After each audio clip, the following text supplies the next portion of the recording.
I have certainly talked to this superintendent and former superintendents about the juxtaposition of a board attorney relative to district council, and we've talked through my 6 years as a board member of how we determine what is the best use of an attorney. Is it based on cost? Is it based on effectiveness? And how does that attorney reflect the needs of the district and the needs of the school board? The reality, however, in my opinion, is when you ask who is the client is clearly the school board. The superintendent works for the school board.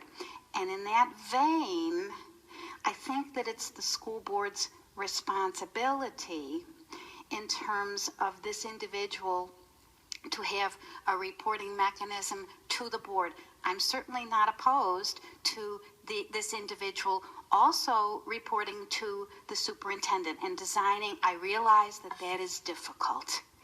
I realize that it's difficult for anyone to report to 5 people. The reality is we are a collective body, not 5 individuals, and that needs to be spelled out to an attorney. I also have a problem with the evaluation. Again, and I've talked to Dr. Thompson about this for a month and a half. I feel the evaluation needs to be done by the school board with input from the superintendent. And I realize on paper what we're saying is very different than the reality of this position. I realize that, but I'm not ready to move to handing over the responsibility of the attorney to delegating it to the superintendent. I'm just not comfortable doing that, because the reality is the district school board is the client.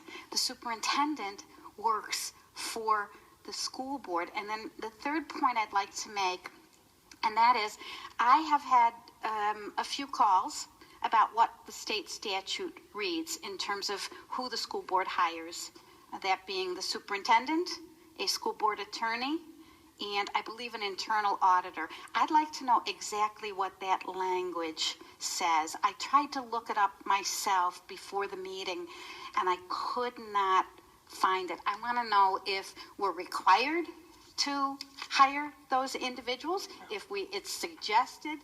I'm seeing that another school board member has information. These are the state statutes. That's what it says. I'd like the attorney to, if you could, maybe take a look at this and then give your opinion of it. And again, I don't know what the answer is.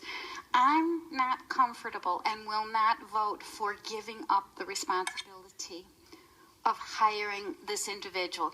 By the same token, I realize the importance of district council. Again, I feel pretty strongly that the client is the district school board of Collier County, of which the superintendent works.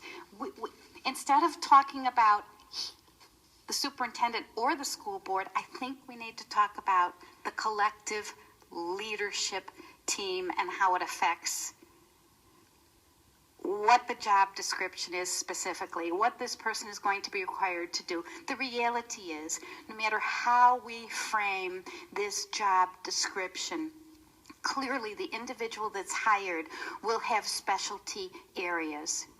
And we will go to outside counsel for those areas in which this individual does not specialize. And again, at this point in time, how would we even know what these individuals might specialize in?